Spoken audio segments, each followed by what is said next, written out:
नरेंद्र मोदी से बेहतर पीएम राहुल गांधी, मल्लिकार्जुन खड़गे, अरविंद केजरीवाल, मनीष सिसोदिया, उद्धव ठाकरे, एमके स्टैलिन, इनमें से कोई भी नेता नरेंद्र मोदी से 100 गुना।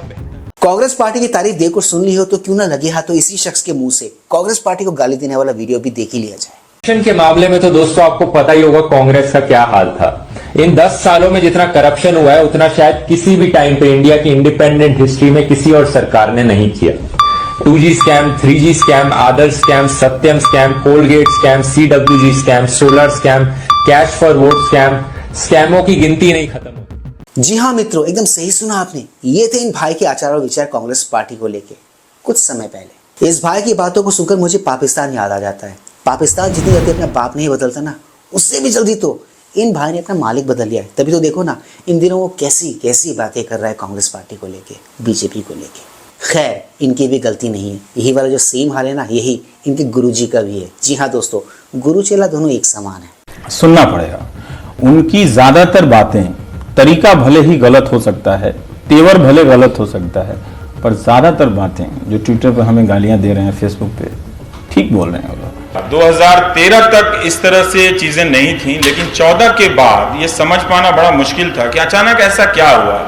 सब कुछ उनके अनुकूल हुआ है, सत्ता मिली है और बहुमत इतना प्रचंड है कि किसी भी प्रकार का कोई संदेह खतरा नहीं है। तो ऐसा क्या हो गया है कि अचानक लोग हम जैसे लोगों को गालियां देने लगे हैं और हम बहुत आलोचनात्मक हो जाते हुए भी उनका कुछ बिगाड़ नहीं सकते। अब गाली खाने वाले काम करिएगा तो गाली ही खाइएगा ना। खा रहे हैं और क्या गुरु क्या चेला, ये दोनों के दोनों देश की जनता की नजरों में एक्सपोज हो चुके हैं। ठीक प्रोटेस्ट करती हुई धन्ना जी भी इन मैडम की तरह। सुधार लीजिए खुद को, इस देश में नफरत मत फैलाइए। ये किसी एंगल से प्रताड़ित इनको कोई कर सकता है। एकदम सही कहा भाई ने। प्रोटेस्ट में जो महिला आई भी थी, किसी भी एंगल से यह आपको प्रताड़ित लगी? मुझे तो नहीं लगी, बट हाँ प्रताड़ित करने वाली जरूर लग रही थी।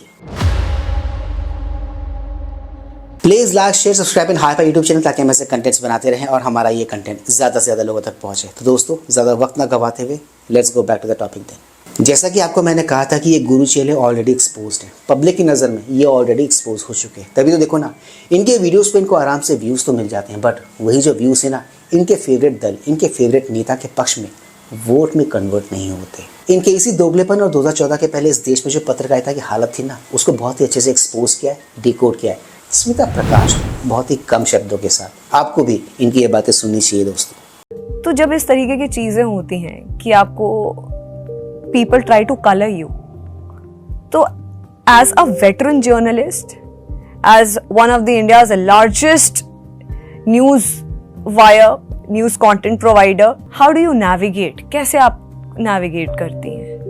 Okay, so first let me talk in terms कि ये टर्म आया कहाँ से। ठीक है, टर्म रवीश ने कॉइन किया, जो एनडीटीवी में काम करते थे।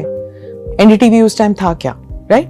NDTV is a client, I don't want to talk against NDTV in that respect, पर वो काम कर रहे थे एनडीटीवी में उस वक्त। और एनडीटीवी जितना गोदी और कोई नहीं था उस वक्त। जो एक्सेस एनडीटीवी को मिल रहा था वो किसी और न्यूज एजेंसी या चैनल को नहीं मिल रहा था।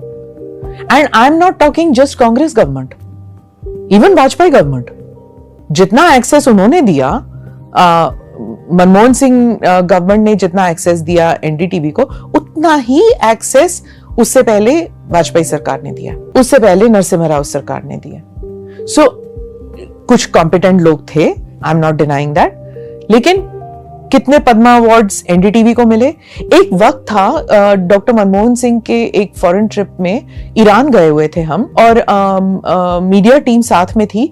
आई think there were 4 people from NDTV who were in the prime minister's office, जो एनडीटीवी में काम करते थे, छोड़ के वो अब प्राइम मिनिस्टर्स ऑफिस में काम कर रहे थे। कोई मीडिया एडवाइजर था, कोई ऑफिसर ऑन स्पेशल ड्यूटी था, कोई ऐसे था, कोई मंत्री था या कुछ, I don't know what, I mean in various capacities। 4 लोग थे जो फॉर्मर एनडीटीवी के थे उसी टेबल पे। तो you tell me their annual day was held in inside Rashtrapati Bhavan. आपने सुना है किसी और का? So अगर आप एक्सेस जर्नलिज्म को गोदी मीडिया कहते हैं, तो उस वक्त I'm not saying कि रवीश was गोदी और Ravish turned a blind eye to it ना, and he was complicit. अगर आप समझते हैं कि any agency or news channel is close to the powers that be and is not questioning and is not doing its job, फिर आप क्यों काम कर रहे थे उधर? उनसे बड़ा गोदी तो और कोई नहीं था उस वक्त। तो देख और सुन लिया ना आप सबने कि 2014 के पहले इस देश में मीडिया कैसे फंक्शन करता था, वो कैसे चलता था, उसे कौन चलाता था, उन्हें क्या क्या पर्क्स मिलते थे, क्या क्या पर्क्स उन्हें दिए जाते थे सरकार के पक्ष में बात करने के लिए। अब जो चमचे हैं ना वो इस बात को डिनाई करेंगे, इस बात को नहीं मानेंगे। नहीं मानते हो मत मानो, सानू की, पर जो सच है वो तो सच ही रहेगा ना, उसे तो आप बदल नहीं पाओगे, उसे तो आप छुटला नहीं पाओगे। और वैसे भी दोस्तों, चमचों के मानने न मानने से अगर कुछ बदल जाता तो आज इनके पसंद की और इनके हिसाब की देश में सरकार होती, जो कि नहीं है। अब आप भी सोच रहे होंगे कि चमचे इन दिनों इस देश में पत्रकारिता कर कैसे रहे, राइट? उनको वर्क फ्रेम किया है, किस स्ट्रक्चर को वो लोग फॉलो करते हैं। तो उसके लिए एक सैंपल क्लिप आपके लिए मैं लेके आया हूँ। देखिए, मैं सिर्फ इतना जानना चाहती हूँ कि आज का मुद्दा क्या है। आज का मुद्दा ये नहीं है कि ये पर्सनली किसको जानती हैं, ये पर्सनली किसके साथ क्या कर चुकी हैं, ये सब मुद्दा नहीं है। ये पर्सनल छोड़ दीजिए राधिका जी, मुद्दे पर आया करिए, मुद्दे पर बात किया करिए। सबसे बड़ी बात यह है कि प्रधानमंत्री को आज ये बताना होगा कि उनकी जो जिम्मेदारी थी उस समय जो उनको डिसीजन लेना था, क्या वो डिसीजन उन्होंने लिया और 2.5 घंटे के टाइम के बाद लिया। यही डिसीजन लेना था तो उन्होंने पहले किया। सवाल अपनी जबान पे लगाम दीजिए। आप तो पर्सनली सबको इतना जानती हैं कि कौन क्या करता है। इतना पर्सनली तो कोई किसी को नहीं जानता। मैं देश की इतना पर्सनली तो कोई किसी को नहीं जानता जितना आप पर्सनली जानती हैं। किसी भी बेटी और यहाँ देश की बेटी तो नहीं है, देश की बेटियां तो हो गई हैं।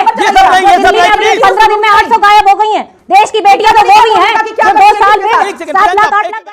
इस क्लिप में अभी आपने जो कुछ भी होता हुआ देखा ना, एग्जैक्टली चमचे वही करते हैं अपने अपने चैनल्स पर, अपने अपने प्लेटफॉर्म के जरिए जहाँ पर भी वो हैं वहाँ पर वो एग्जैक्टली यही वाला काम करते हैं। दोषारोपण वाला काम, आधी अधूरी जानकारी देने वाला काम। भले ही इनकी पैकेजिंग अलग हो, डिफरेंट हो, मगर काम इन सबका वही है जो यहाँ पर कांग्रेस की महिला प्रवक्ता कर रही थी। एग्जैक्टली उसी का कॉपी पेस्ट करना। ये चमचे मोदी सरकार से इतने तिलमिलाए किए हुए कि आपको पता है, आपको नहीं पता होगा। चलिए आपको मैं सीधी और आसान भाषा में बताता हूँ। 2014 के पहले जो ऑल्टरनेट वॉइस हुआ करती थी ना, ऐसी कोई भी वॉइस जो सरकार के साथ अलाइन नहीं करती है, उनके लिए प्लेटफॉर्म नहीं हुआ करता था, जगह नहीं हुआ करती थी मेन स्ट्रीम मीडिया में। वहाँ पर सिर्फ और सिर्फ एक तरफा नैरेटिव चला करता था। 2014 के बाद ये केस नहीं है। 2014 के बाद ऐसी आवाज़ों को भी प्लेटफॉर्म मिला है, जरिया मिला है अपनी बात को एक्सप्रेस करने का, अपनी बात को सामने रखने का। तो इसी से ये लोग तिलमिलाए हुए हैं कि ऑल्टरनेट आवाज़ों को, ऑल्टरनेट वॉइस को प्लेटफॉर्म कैसे मिल रहा है। जी हाँ दोस्तों, इसीलिए ये लोग चिड़े हुए हैं। और यही वो अनकंफर्टेबल ट्रूथ है जो इन चमचों को रास नहीं आ रही, इन्हें हजम नहीं हो रही है। अबे हजम नहीं हो रही है तो हाजमोला खा लो, अच्छी खासी चीज़ हजम हो जाती है उसके बाद। तो दोस्तों आज के इस मज़ेदार वीडियो में सिर्फ इतना ही। मैं मिलूंगा आप सबके साथ अपने अगले वीडियो में। And yes, do not forget to like share subscribe YouTube channel. इससे हमें शक्ति मिलती है, इससे हमें ताकत मिलती है और इससे हमें मोटिवेशन मिलती है। कीप स्माइलिंग दोस्तों।